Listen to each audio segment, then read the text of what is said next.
So Ajit Pai's plan to destroy the internet has been unsurprisingly opposed by the internet. I know, right? Now, he's of course gotten a lot of heat since he released his proposal to eliminate Title II protections as well as net neutrality. He's reversing Obama's administration's decision on these net neutrality rules because, well, I mean, he's working for the corporations. He's working for Verizon. He's a former Verizon lobbyist. So, of course, he wants to get rid of these rules. And, of course, he's being opposed by people who don't want to pay more for crappier internet. And, of course, people are letting him know how unhappy they are across all different mediums, which include Twitter, by the way, who Pai is now going after for targeting conservative voices. So before I let you jump in here, Ron, I want to give you this event, what he said during an event hosted by the R Street Institute, which is a conservative think tank. Pai had accused Twitter of hypocrisy for its criticism of the FCC's plan to repeal the Obama-era regulations. He said, when it comes to a free and open internet, Twitter is part of the problem. The company has a viewpoint and uses that viewpoint to discriminate. Okay, Twitter isn't an ISP. It's a private corporation. Here's the irony of you complaining about a private corporation discriminating against people, while also going to allow private corporations to discriminate against people. Right. And content on the internet. This guy's a jackass of amazing magnitude. Well, what this is this is a straight up straw man. You know, do I appreciate some of the stuff Twitter's been doing lately? No, I don't. I don't like the fact that they're banning parody accounts. That they got rid. Like I was going to mention that political satire. Like Peter Douche, he's like my favorite Twitter parody account, and they banned him. Absolutely, man. That sucks. And we were lucky enough to interview Pat the Burner is the guy's name he goes by. We were lucky enough to interview him over on the Jimmy Dore show. Mm-hmm. And so yeah, I mean, this is not like there's some truth in the whole thing with what's going on with Twitter and this whole idea that do we really want social media moguls to decide what is and isn't free speech? Well, of course we don't. But in Ajit Pai's case, this is a straw man because what he is doing to the internet, and I think this is an important point we need to keep reiterating. What he's trying to do to the internet is completely, at least domestically, completely revolutionary in an awful, awful, awful way. I mean, this is something similar to what goes on in North Korea if he has his way. People that are against net neutrality kind of spread this very inaccurate sentiment that, well, we've only had net neutrality since 2015 and the internet was fine before then. That's a very misleading sentiment, and here's why. The idea of net neutrality has been around since 2005. Those rules were assumed by the FCC, and ISPs played along as well. What we didn't have was actual Title II protection, and that was what organizations like Free Press, third time's the charm, Free Press and Electronic Frontier Foundation and organizations like that, they've been pushing for that for years. Give us the Title II designation so that we know that net neutrality is protected concretely, right? We didn't have that, so eventually the cable companies took the FCC to court. They lost, the FCC lost, but the courts kind of said if you designate this a Title II and you would have a good reason to do so, then, net neutrality is safe. And after the public twisted Tom Wheeler's arm and twisted Barack Obama's arm, we finally got the net neutrality that we needed. So it's very misleading to say, oh, net neutrality is not important. We've only had it since 2015. That's a very misleading sentiment, to say the very least. In some ways, it's not an outright lie, but it's incredibly incomplete and deceptive and in a very misleading and ill-informed way to look at things. So this would be just a completely unseen gutting of the internet in this country that we have never seen since the internet has been around. That's how severe this has the potential to be. And, there was a really good New York Times piece written that it may come down to the courts to kind of save us here, because it looks like he has the votes. He has the Republican majority as far as the votes go. People need to keep net neutrality trending. They need to sign every petition that they can, even if it's from someone you don't agree with. Hey, I signed Kamala Harris's petition. I don't agree with her on very much, but on net neutrality, we do agree. Same with, Al Franken used to be really good on net neutrality too. There's a lot of, and even places like Google and Netflix, are these people interested in net neutrality for their own self-interest? Yes, of course they are. It helps their business. But you know what? In this fight, take the unlikely ally and look at it as, hey, in this issue, we're all on the same side here. And that's good that we have some powerful allies, because we need them, because that's how important net neutrality is. It is that important. Yeah, without it, I mean, our internet will look like, I mean, they use the Portugal example, right? Where they basically have packages, social media package, gaming package, all these different extra packages for extra cost. That's what the internet's going to look like, where all this stuff is now put behind artificial paywalls that are going to benefit the ISPs. Look, I don't want to pay more for internet. I already pay enough. We already pay more than pretty much any other country in the world.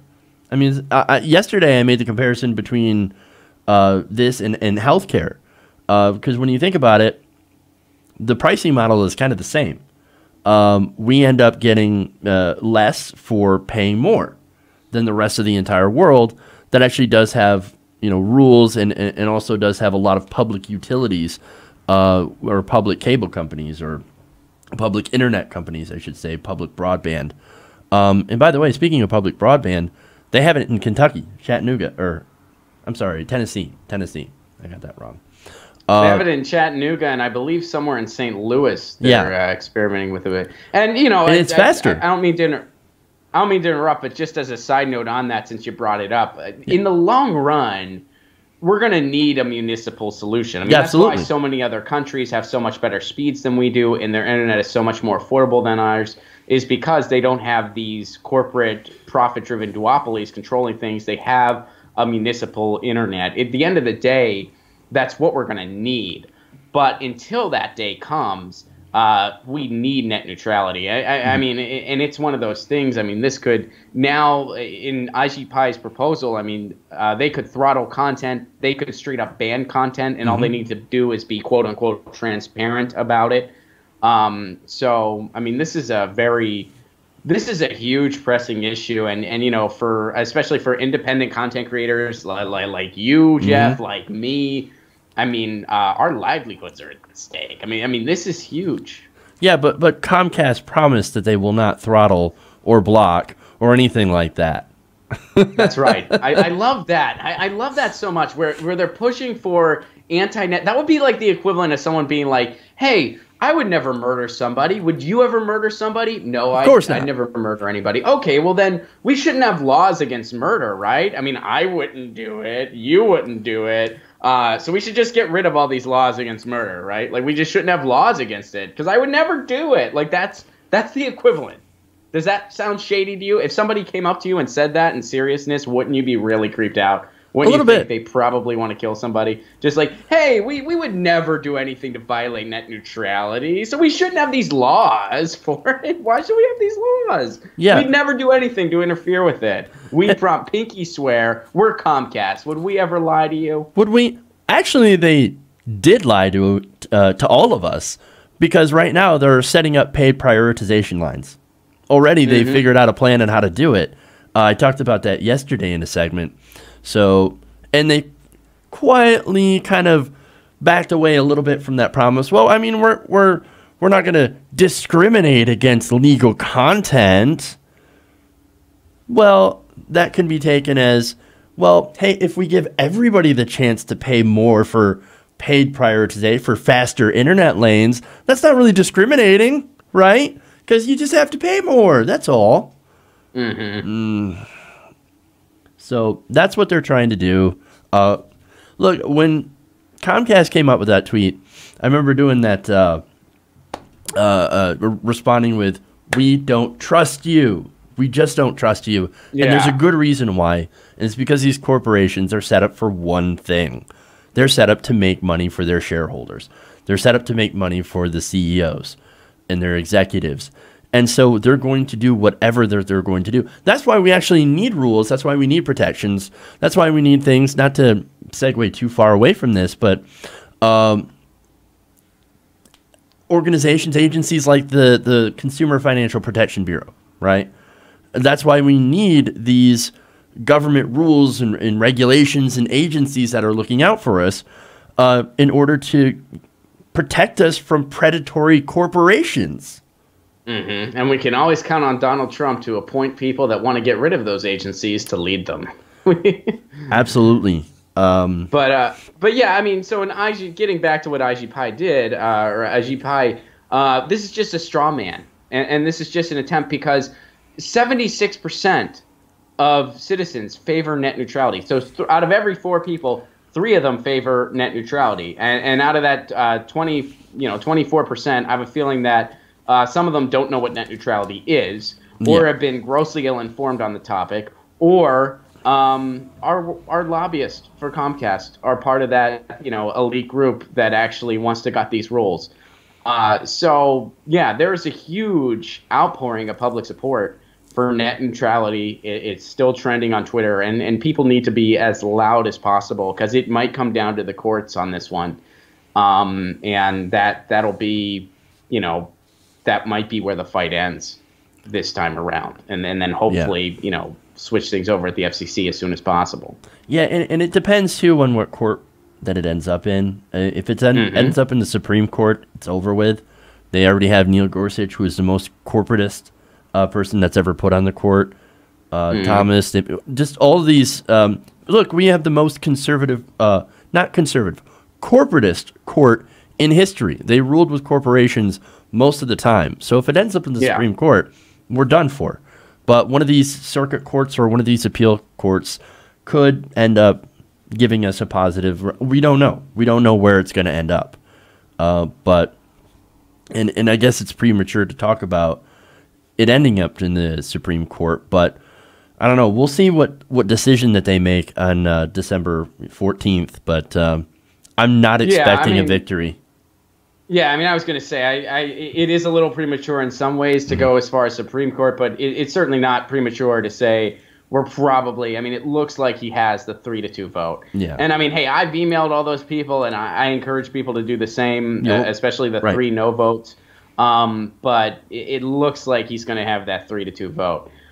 So, yeah, I mean, it's but the public is responding, and hopefully even in the worst case scenario where we do lose net neutrality completely, hopefully the response is that we start building municipal internet now, because that would be a permanent solution for all this.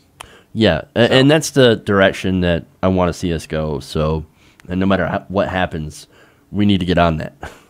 Yeah, we inevitably will. Yeah. I mean, the question is how fast, how soon. And, I do have a feeling the one silver lining, if we do lose net neutrality, it would get us to that quicker. I think that's safe to assume.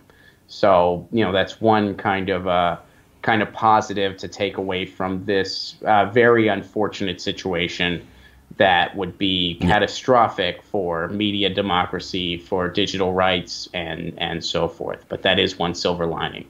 Hey everybody, thanks for watching this video. If you want to see more like this, please hit the subscribe button below. And if you want to support truly independent progressive media, please consider becoming a patron at patreon.com/TYT Nation.